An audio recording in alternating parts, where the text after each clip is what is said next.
할렐루야, 주님의 이름으로 축복합니다. 오늘은 안식년에 관해서 말씀을 나누고자 합니다.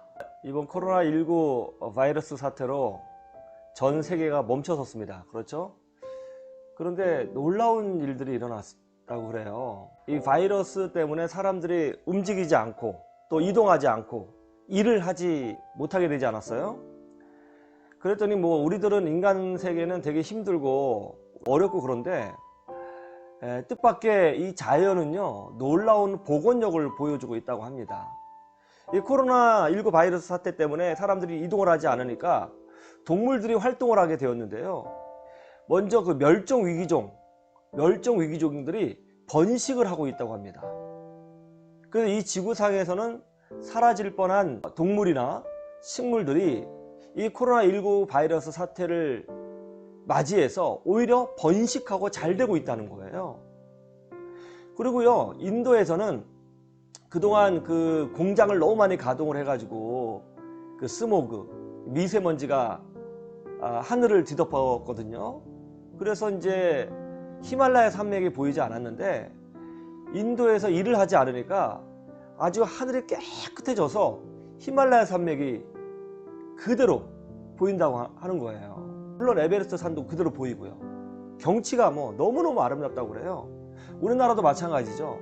중국 쪽에서 미세먼지가 많이 몰려왔는데 아무래도 중국의 회사들이 그 공장들이 일을 잘 하지 않으니까 미세먼지가 우리나라 쪽으로 오는 비율이 굉장히 줄었습니다. 그래서 올해는 미세먼지 때문에 그렇게 힘들다 하는 느낌을 별로 못 받지 않았어요. 그리고 또 코로나19 바이러스 사태 때문에 또 이런 일도 있다고 그래요. 그동안 노동 때문에 많이 힘들었던 분들이 약간의 쉼을 가지면서 다시 기력을 회복하는 일들도 일어나고 있다고 합니다. 그리고 또 이번 사태를 통해서 인간의 무기력함도 깨닫게 되고요. 이런 것을 보니까 그동안 인간이 얼마나 무분별하게 자연을 훼손하고 또 자신의 경제적인 이득을 취하기 위해서 얼마나 많이 욕심을 부렸는가 하는 것을 알게 되었습니다. 레위기 말씀에 보면 하나님께서는 안식년을 꼭 지키라고 말씀하셨습니다. 안식년은 땅에 관한 안식년이에요. 토지를 우리가 가지고 농사를 짓잖아요. 그러면 1년에서 6년까지는 열심히 농사를 짓고 7년째에는 농사를 짓지 않고 그 땅을 그냥 내버려 두는 거예요. 그게 바로 안식년입니다. 그런데 그 땅을 그냥 내버려 두면 어때요? 그 땅에서 예전에 심었던 씨앗으로 말미암아 그래도 곡식들이 풍성하지는 않지만 어느 정도 자랄 것 아니에요. 그렇게 방치해둔, 지금 말로는 방치라고 해야 되겠죠?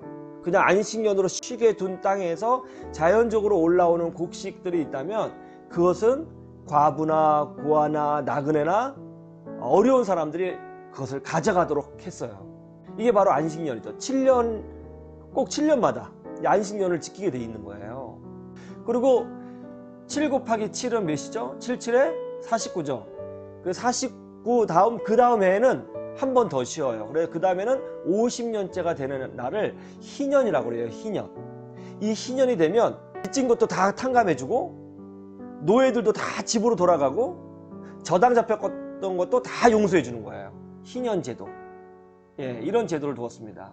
물론 이것은 예수 그리스도의 십자가의 용서를 이미 구약 백성들에게 알려주는 사건이죠. 주님이 바로 희년이죠. 모든 노예가 돌아가고 눌린 자가 자유케 되고 병든 자가 치유되고 죄인이 의롭게 되는 사건을 희년 사건으로 이스라엘 백성에게 교육하신 겁니다. 어쨌든 안식년이라는 제도가 있어요. 그런데 이스라엘 백성들이 이 안식년을 지키지 않았습니다. 욕심을 부렸어요. 계속 농사를 지어가지고 더 많은 소출을 얻으려고 했죠. 예루살렘이 BC 586년에 바벨론에 의해서 멸망을 당했거든요. 멸망당할 때에 예루살렘의 왕이 누구였냐면 다윗의 후손이었던 시드기야 왕이었습니다. 시드기야 왕이 우상을 숭배하고 하나님 대신 애굽을, 이집트를 더 의지했죠. 그래서 결국 하나님의 징계를 받아 예루살렘이 멸망하게 됩니다.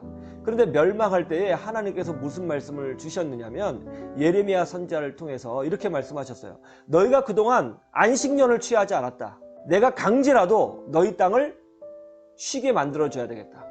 너희가 그동안 수백 년간 취하지 않았던 그 안식년의 날수를 다 계산해서 그만큼 너희 땅을 쉬도록 만들어 주겠다. 너희들은 다 포로로 끌려가게 되리라. 그렇게 말씀하셨습니다. 결국 예루살렘이 바벨론에 의하여 BC 586년에 멸망을 당하고 거기 있는 백성들이 다 끌려갔어요. 그리고 이스라엘 땅은 그야말로 강제적으로 수십 년간 안식년을 지내게 되었던 것이죠. 매주 7일마다 한 번씩 주님 앞에 예배 드리는 거, 주 앞에 안식하는 거, 하나님의 은혜를 기억하는 거, 주의 말씀에 순종하는 거. 혹시 코로나19 바이러스 사태도 하도 이 세상의 사람들이 자기 욕심을 차리니까 하나님이 억지로 안식을 취하게 하시려고 이 땅과 동물과 식물들에게 바다의 물고기까지 안식을 주시려고 이렇게 하신 것은 아닌가 하는 생각을 하게 되었습니다. 인간의 욕심을 멈추신 하나님, 우리 개인의 욕심보다는 항상 하나님의 은혜를 구하면서 살아가는 것이 결국 더 큰 축복을 받는 비결이라는 생각을 하게 됩니다. 주의 은혜가 넘치기를 주님의 이름으로 축복합니다.